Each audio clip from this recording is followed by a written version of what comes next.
بسم اللہ الرحمن الرحیم۔ ڈیئر اسٹوڈنٹس، السلام علیکم۔ کلاس سیکنڈ ایئر اردو کا آج ہمارا دوسرا لیکچر ہے، اور آج کی اس لیکچر میں ہم نے سبق مناقب عمر بن عبدالعزیز رضی اللہ تعالیٰ عنہ کا کچھ حصہ پڑھنا ہے۔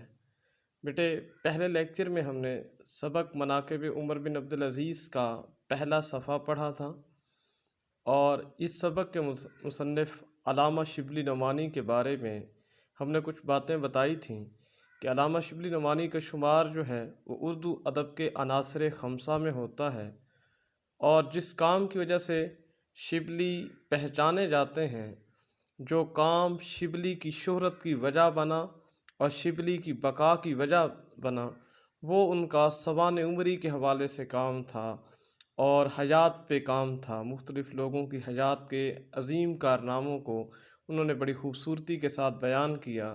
یہ کام انہیں تاریخ میں بھی جو ہے وہ رقم کر گیا، اور ساتھ میں جو ہے اس کی شہرت کی وجہ بھی بنا۔ تو یہ سبق بھی اسی سلسلے کی ایک عکاسی ہے۔ تو آج ہم اپنے دوسرے پیج سے شروع کرتے ہیں۔ بات دیکھیے گا بیٹا، آج ہم نے دوسرے پیج سے بیٹا پڑھنا ہے۔ تو دیکھیے گا کہ اول جب انہوں نے یہ ارادہ کیا تو تمام خاندان نے عمر کو، جو عمر بن عبدالعزیز رضی اللہ تعالیٰ عنہ کی پھوپھی تھیں، سفیر مقرر کر کے بھیجا۔ بیٹا ایک لفظ استعمال ہوا ہے سفیر۔ سفیر ایلچی کو کہا جاتا ہے، قاصد کو کہا جاتا ہے، نمائندہ کو کہا جاتا ہے۔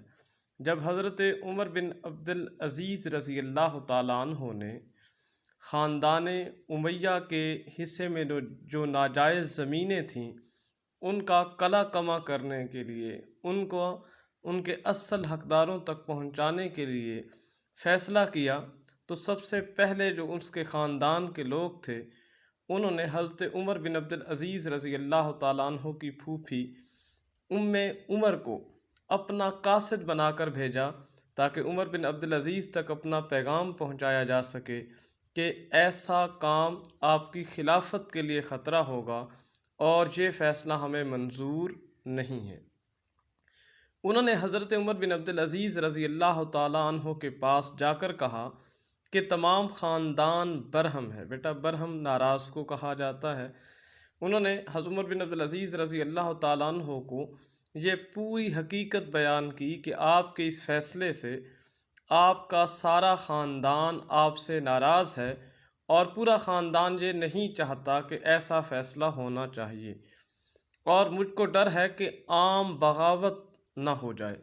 بیٹا بغاوت جو ہے سرکشی کو کہا جاتا ہے، نافرمانی کو کہا جاتا ہے، کہ آپ کے ایسے اقدام سے کہیں پورا خاندان جو ہے وہ آپ کے خلاف صف آرا نہ ہو جائے، آپ کی خلافت کو جو ہے ماننے سے انکار نہ کر دے، اور لوگ ہنگامہ نہ کر دیں، اور لوگ جو ہے وہ توڑ پھوڑ کا جو ہے وہ توڑ پھوڑ شروع نہ کر دیں، لوگ جو ہے وہ آپ کے خلاف صف آرا نہ ہو جائیں۔ عمر بن عبدالعزیز رضی اللہ تعالیٰ عنہ نے کہا، میں قیامت کے سوا اور کسی دن سے نہیں ڈرتا۔ وہ مایوس ہو کر چلی آئیں۔ تو حضرت عمر بن عبدالعزیز رضی اللہ تعالیٰ عنہ نے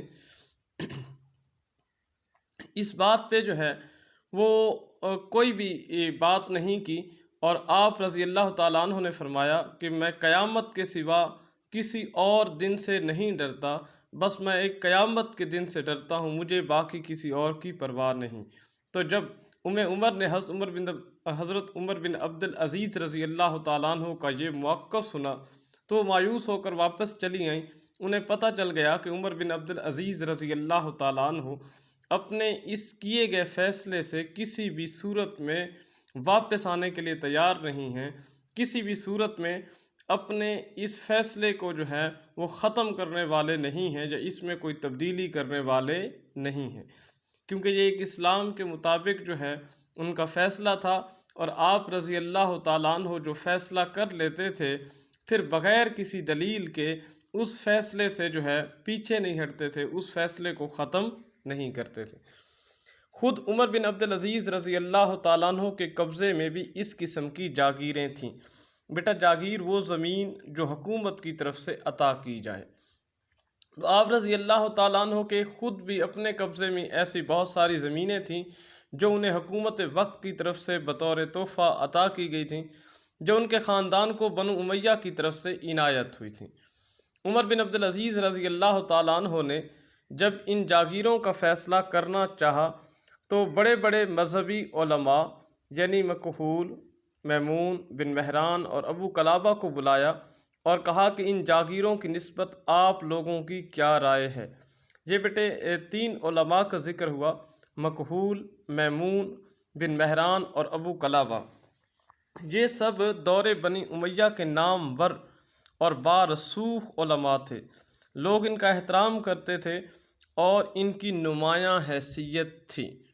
تو آپ رضی اللہ تعالیٰ عنہ نے ان بڑے بڑے علماء کو بلایا اور ان علماء سے ان جاگیروں کی نسبت جو ہے رائے طلب کی کہ آپ کیا کہتے ہیں کہ ان جاگیروں کے متعلق ہمیں کیا کرنا چاہیے۔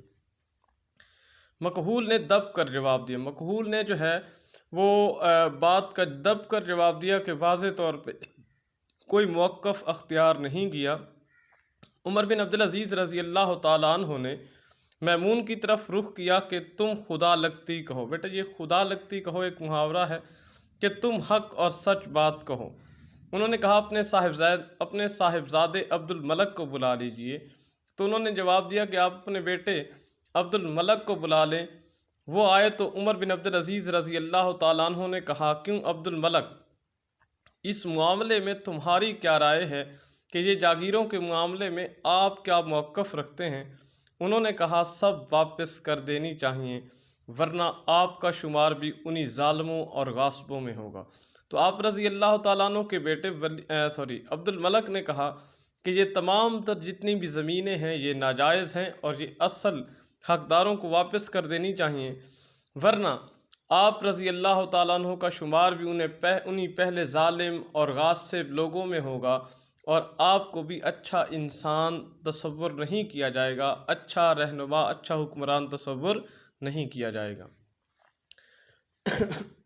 عمر بن عبدالعزیز رضی اللہ تعالیٰ عنہ نے اپنے غلام سے، جن کا نام مزاحم تھا، بیٹا یہ مزاحم آپ رضی اللہ تعالیٰ عنہ کا بہت ہی پیارا غلام تھا، اور آپ اکثر و بیشتر بڑے بڑے فیصلوں میں جو ہے مزاحم کی رائے بھی ضرور لیا کرتے تھے، اور جن کو بہت مانتے تھے۔ کہا کہ لوگوں نے جو زمینیں ہم کو دیں، نہ وہ اس کے دینے کے مجاز تھے کہ نہ تو ان کو کوئی دینے کا کوئی حق تھا، نہ اس قسم کی کوئی بات تھی کہ وہ ہمیں زمینیں دیتے، نہ ہم کو ان کے لینے کا حق تھا، اور نہ ہمیں کوئی ایسا اختیار تھا کہ ہم ان سے زمینیں لیتے۔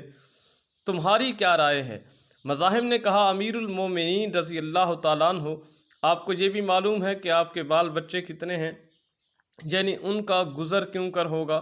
تو مزاحم نے کہا کہ آپ کو معلوم ہے کہ آپ کے کتنے جو ہے خاندان کے لوگ ہیں، آپ کی فیملی کے لوگ ہیں، جن کا تمام تر جو ہے وہ دار و مدار آپ پہ ہے، تو ان کا گزر کیسے ہوگا؟ عمر بن عبدالعزیز رضی اللہ تعالیٰ عنہ کے آنسو نکلے، آپ دیدہ ہو گئے، آپ کی آنکھوں سے آنسو جاری ہو گئے، اور کہا ان کا مالک خدا ہے، کہ ان کی آپ فکر نہ کریں، ان کو رزق دینے والا وہ مالک رب ذوالجلال ہے، اور تمام مخلوقات کو وہی رزق دیتا ہے، لہٰذا آپ کو اس کی فکر نہیں کرنی چاہیے۔ یہ کہہ کر گھر میں چلے گئے۔ مزاحم وہاں سے اٹھ کر عبد الملک فرزند عمر بن عبدالعزیز رضی اللہ تعالیٰ عنہ کے پاس گئے اور کہا، تو مزاحم نے جب یہ حالت دیکھی تو وہ آپ رضی اللہ تعالیٰ عنہ کے بیٹے عبد الملک، یہ جہاں پہ بیٹا جملہ معترضہ کے طور پہ لکھا گیا قوسین کے اندر تاکہ بات واضح ہو جائے، آپ رضی اللہ تعالیٰ عنہ کے بیٹے کے پاس گئے اور کہا کہ بڑا غضب ہوا چاہتا ہے، کہ بہت جو ہے نقصان ہوا چاہتا ہے۔ عمر بن عبدالعزیز رضی اللہ تعالیٰ عنہ تمام خاندانی جاگیروں سے دست بردار ہونا چاہتے ہیں، تمام خاندانی جاگیروں سے آزاد ہونا چاہتے ہیں، وہ تمام جاگیریں جو ہیں وہ اپنے اصل مالکان کو واپس دینا چاہتے ہیں، لیکن میں نے ان سے کہا کہ اپنی اولاد کا لحاظ کر لیجیے، کہ اپنی اولاد کا خیال کر لیجیے۔ یہاں پہ لحاظ کا معنی کیا ہوگا بیٹے؟ خیال۔ عبد الملک نے کہا استغفر اللہ، تم نے بہت بری رائے دی ہے، کہ آپ نے بہت برا مشورہ دیا ہے، آپ کو یہ مشورہ نہیں دینا چاہیے۔ یہ کہہ کر عبد الملک عمر بن عبدالعزیز رضی اللہ تعالیٰ عنہ کے پاس گئے۔ آپ کا بیٹا آپ رضی اللہ تعالیٰ عنہ کے پاس گیا، وہ اس وقت خواب راحت میں تھے، وہ اس وقت جو ہے سکون کر رہے تھے، پہرے والے نے کہا کہ تم لوگ امیر المومنین رضی اللہ تعالیٰ عنہ پر رحم نہیں کرتے، دن بھر میں ایک لہجہ تو ان کو آرام لینے دو۔ عبد الملک نے کہا تو جا کر ان سے کہہ تو صحیح۔ تو جب آپ کا بیٹا آپ رضی اللہ تعالیٰ عنہ کو ملنے کے لیے گیا تو آپ اس وقت آرام کر رہے تھے، تو پہرہ دار نے کہا کہ آپ امیر المومنین کو لہجہ بھر کے لیے بھی سکون نہیں کرنے دیتے، آپ کچھ دیر تو ان کے سکون کے بارے میں بھی سوچ لیں۔ تو آپ کے بیٹے نے کہا کہ آپ میری طرف سے اطلاع تو دے دیں، باقی وہ خود جو فیصلہ کریں گے وہ زیادہ بہتر ہوگا۔ تو یہ بیٹا یہ چیزیں ظاہر کرتی ہیں کہ ہمارے اسلاف کے لوگ جو ہیں وہ کتنے عظیم عالی شان تھے، وہ کتنے عظیم فیصلے کرتے تھے اور اپنی رعیت کا کتنا بڑا خیال کرتے تھے۔ آگے دیکھیے گا بیٹا، عمر بن عبد العزیز رضی اللہ تعالیٰ عنہ کے کانوں میں یہ آواز پڑی، تو یہاں تک کہ یہ جو مکالمہ ان دونوں لوگوں کے درمیان ہو رہا تھا یہ حضرت عمر بن عبد العزیز نے سن لیا۔ عبد الملک کو اندر بلا لیا اور کہا جانے پدر، بیٹا جانے پدر، پدر جو ہے بیٹے کو کہا جاتا ہے کہ اے میری جان، یہ کون سا ملاقات کا وقت ہے، کہ یہ کون سی ملاقات کا وقت ہے انہوں نے واقعہ بیان کیا۔ عمر بن عبد العزیز رضی اللہ تعالیٰ عنہ نے کہا میں نماز ظہر کے بعد ممبر پر چڑھ کر اس کا اعلان کر دوں گا کہ نماز ظہر کے دوران جو ہے میں ممبر پہ اس چیز کا اعلان کر دوں گا کہ آج سے کسی بھی شخص کو جو جاگیر کے طور پہ زمین ملی ہے وہ اس کی نہیں ہے بلکہ اس کے اصل مالکان کو واپس کر دی جائے۔ عبد الملک نے کہا اس کا کون ذمہ دار ہے کہ آپ اس وقت تک زندہ رہیں گے؟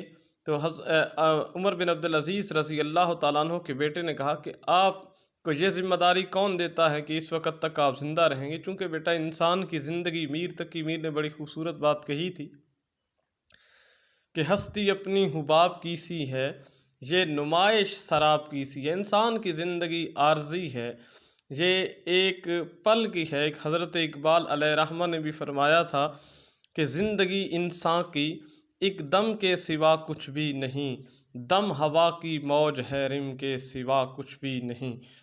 تو انسان کی اتنی زندگی عارضی ہے، تو آپ کو کون یہ گارنٹی دے گا، کون ضمانت دے گا کہ آپ نماز ظہر تک زندہ بھی رہیں گے؟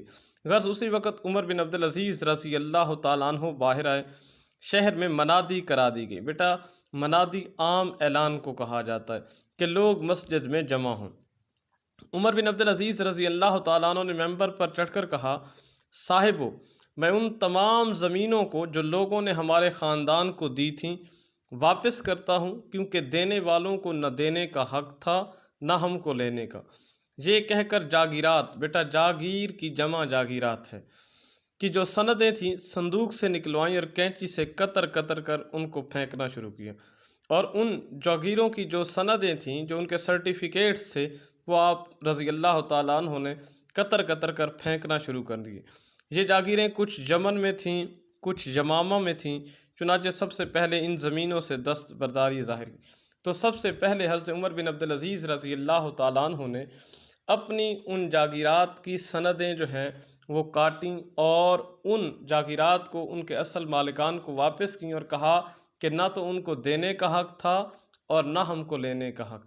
تو بیٹا یہ انصاف تھا ہمارے اسلاف کے ہاں، اور اس انصاف نے مسلم امہ کو اتنا بلند و بالا کر دیا، ترقی کے ان مقامات پر لے گئے کہ پوری دنیا جو ہے مسلم امہ کی ترقی سے جو ہے وہ حیران تھی کہ یہ قوم کتنی جلدی جو ہے فتوحات کا سلسلہ جو ہے سمیٹتی چلی جا رہی ہے۔ اصل میں یہ انصاف تھا، اور جب انصاف کسی بھی معاشرے کا حصہ بنتا ہے تو وہ قوم ترقی کی منازل طے کرتی ہے، اس کے لوگ جو ہے وہ بلند و بالا ہو جاتے ہیں، اس کے لوگوں کی منازل جو ہے وہ بڑی ہو جاتی ہیں۔ تو انصاف کسی بھی معاشرے کی بقا کی علامت ہے۔ تو بیٹا آپ نے یہ دیکھنا ہے، اس پیج جو آج ہم نے پڑھا ہے اس میں سے جو اہم معلومات ہیں ان کو آپ نے انڈر لائن کر لینا ہے، اور ساتھ ہی آپ نے اس کو جو ہے وہ سیاق و سباق کے حوالے سے بھی دیکھنا ہے۔ خلاصہ سبق میں بیٹا میں آپ کو ایک بات بتا دوں کہ 3 چیزیں بڑی اہمیت کی حامل ہوتی ہیں۔ سب سے پہلی ہے کہ ترتیب واقعات۔ آپ کے خلاصہ لکھتے وقت جو ہے اکثر بچے واقعات کی ترتیب کو بدل دیتے ہیں، جس سے خلاصہ ان کا خام ہو جاتا ہے۔